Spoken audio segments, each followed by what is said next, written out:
listen, Tottenham fans. Tottenham Hotspur are absolutely cursed. They are cursed. This has been going on for about 3 years now. We have another injury, yet another injury to an attacking player, Kolo Muani. He could be out for 6 to 8 weeks. In the game against Manchester United, he fractured his jaw from an elbow from Harry Maguire. Not intentional, but it happened. For all you people that were rinsing Frank for taking Muani off at half-time and not taking Richarlison off, well, that's the reason, because he had a fractured jaw. He could be out for 6 to 8 weeks, but if he needs surgery on his jaw, it could be 2 to 3 months. Now, that's a long, long time to have another striker out. Solanke, I don't know when he's coming back. Every time Frank gets asked, he always says he's close. He always says, yeah, we'll just see in the next couple of weeks. And plus, it's going to take him a little while to get into his stride. So he's going to be not going to be match sharp, match fit, not going to be ready for Arsenal, that's for sure. So we haven't got Muani, we haven't got Solanke really. So we've got Richarlison, our only fit striker, which is really ironic as he was never fit last season. And now this season he's always available, which is strange.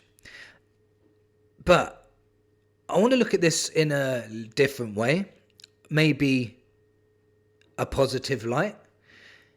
Is there a chance that there could be a breakout season for two of our other younger strikers? One of them being Dane Scarlett. Can Dane Scarlett break through this season? Do you remember when Harry Kane was in and around the team, but he was going out on loan all the time and he's having poor loans? The club nearly sold him. And, you know, I think Tim Sherwood convinced them to keep Harry Kane. In the end, he played because we had so many injuries. He scored a goal. And then he played the next game, scored again. And then all of a sudden, the rest is history. Maybe this could be the same storyline for Dane Scarlett. Could lightning strike twice? Could Dane Scarlett be the guy that comes in and becomes our number 9? He's fast, he's strong, and everybody in training and all their players around him all say he's an exceptional finisher. Thomas Frank said he's an exceptional finisher. Jose Mourinho said he's got a really bright future. Could this be the time when Dane Scarlett finally breaks through? If he doesn't get minutes now, I can't see when he's going to get minutes. I just don't know when he's ever going to get minutes. So it could be, but it could also be a breakout season for Mathys Tel. Now, I thought when he came on, he made a massive impact. He obviously scored that goal by turning De Ligt inside out and belting it top corner. It was an exceptional finish. That's his second goal of the season now. Both bangers as well, by the way. And he's hungry. He wants to learn all the time. He's quick. He's got a very good shot on him. If we can utilise him well and get him into games and get him to score goals, he could be a very, very good player too. And he's only 20 years old. I think he's younger than Dane Scarlett, actually. I think Dane Scarlett's 21. So these guys have a chance now to have a breakthrough season. There's a chance to step up. It's a chance to say, you know what? We don't need Muani. Send him back. You got me now. It could be that. It might not be. But if you look at it in a positive way, it's a chance for other players to step up now and say, I'm the man for the job now. Dane Scarlett's been here since he was 8 years old. He'll be hungry. He wants to impress. Every time I've seen him play for Spurs, he's impressed me. He's either got an assist or he's earned a penalty or he's been part of a goal. He's always done something. So why not? Just give him a chance. Because we've had Richarlison for 3 years now. I love the guy. I really do. But in the footballing world, 3 years is enough evidence for me to say, no, he's not the man. He's not good enough. And don't tell me, yeah, but he scored against Man U. He didn't, in a way. Odegaard had a shot and he got in the way of it. He looked like he was trying to duck out the way of it. And it flicked his head and went in. And then he celebrated like he scored a worldie. I just think Dane Scarlett needs to get minutes now. I think it's time. He's been in and around the first team. We just need to give him the keys to the number 9 and let him go. I just think, what have you got to lose? If he plays poorly, doesn't score any goals, and he's not the man, then you can always put Richarlison back in, can't you? Or Mathys Tel. But Scarlett's got to get a chance now. He really has. Also, good news for one of our loan players. Mikey Moore played today against Rangers, played for Rangers, and scored a goal. And it was quite a decent goal as well. He started the move and then finished the move. It was a cool finish with his right foot into the bottom left-hand corner. It was a good goal. Apparently he had a really good performance again today. He had a good performance against Roma, good performance against Celtic. He seems to be coming on leaps and bounds now, which is good. He seems to be playing in the number 10 role as well. Since the new Rangers managers came in, Mikey Moore's got a new lease of life. He's playing more in the middle now than he is out on the right. He's getting more of the ball. He's getting more touches. He's getting more in the action. He has got a pass on him. He has definitely got an eye for a pass. And he seems to be growing and growing every day. So I'm really happy for Mikey Moore getting his first goal for Rangers. And I think there's a lot more to come from him. I really do. I really hope he can really push on this season and then try and push on to be in our squad next season.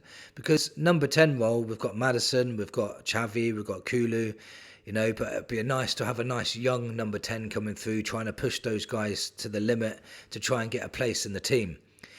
He's one of our own. He's homegrown. So it would be fantastic for someone to come through that academy, just like Dane Scarlett, and start pushing for a first team place. Can you imagine? Like, nobody can even see it at the moment. But in the next 2 years, we could have Mikey Moore and Dane Scarlett as our starters. You just don't know what's going to happen in football nowadays. You really don't. So really hope Mikey Moore can keep pushing on, keep trying to, people say it's only a Scottish league, but he's playing in Europe as well. Let's don't get that. We just played Roma. Roma ain't no, mugs. He plays Celtic. Celtic ain't mugs. And he's playing well in all these games. So I'm hoping he can carry this on and then come back next season, and hopefully we don't have to loan him out again. Hopefully he's be good enough to come into the team and start pushing for a place in the side. Also, I have a question but before I go. For all those guys that are talking about Frank out, they don't want Frank to stay in this job. They don't think he's good enough. They think he's too defensive, too pragmatic. The list goes on about what people are talking about him. Don't get me wrong. This is a small portion of the fan base, and they always seem to be about no matter what. But I have a question for you guys. So if you're one of those guys that wants Frank out or, don't think he's good enough, where do you think Tottenham's squad should be in the league right now? Where should they be? If Frank's not doing a very good job, where should Spurs be? And not just Spurs' squad. Spurs half a squad, because we have half a squad missing. Where should this half squad be in the league? And where should it be in the Champions League? Because we're undefeated in the Champions League as well, and we're 5th in the Premier League. Should we be top of the league? Where should we be? What manager will come in and get us top of the league with the same group of players that Frank has got at the moment, especially because 10 of them are missing. Now 11 with Moani. I'm hoping quite a few of them come back after the international break though. But playing twice per week with half a squad and still getting 5th in the league, above Liverpool by the way, is not bad going. Yep, sometimes we're going to have some poor performances. Yep, sometimes it's going to look boring on the eye. And yeah, we're going to have some good days. That's part of progress. That's part of a rebuild. That's what happens. If anybody can remember Pochettino's first season, most people try to delete this from their brains because it doesn't suit their narrative. But Pochettino, when he first was at Spurs, people were saying they wanted him out. They were calling him a mid-table manager. They said he hasn't got any experience of winning and the football is drab. Because remember, when he first started, he did like to do pressing football, but the team wasn't pressing for 90 minutes. And you could see what he was trying to do, but it was not working. It really wasn't working. And we were getting turned over by the likes of West Brom as well, by the way. And fans wanted him gone. If the fans got their way then, we wouldn't have had the Pochettino era. Now, similarities with Frank. This could be a time where we're saying, get Frank out, and a few years later, people will forget that they said that because he'll be such a good manager. I honestly believe he's going to do very, very well at this club. As long as he gets the backing. Remember, Pochettino didn't even get the backing. So if Frank can get the backing and get the players in that he wants and hopefully get a squad that's a lot fitter than it is now, then he could work wonders with this squad. He really could. You know, we're going to have some bad days. We are. We're going to have some terrible defeats. We're going to have some really bad performances, but we're going to have some good ones too. We're going to get some wins along the way. It's not going to be fixed in 3 months. This is Tottenham finishing 17th last season, by the way. It's not an easy fix. It's a long old journey, but we have to be patient. And if we could be patient, I'm sure Thomas Frank will get there. But let me know in the comments, if you're somebody that wants Thomas Frank out, what do you expect of a manager? Should he be higher than 5th? Should he be doing better in the Champions League? Remember, we're undefeated with 3 clean sheets in the Champions League, by the way. Anyway, thank you for watching, and come on, you Spurs.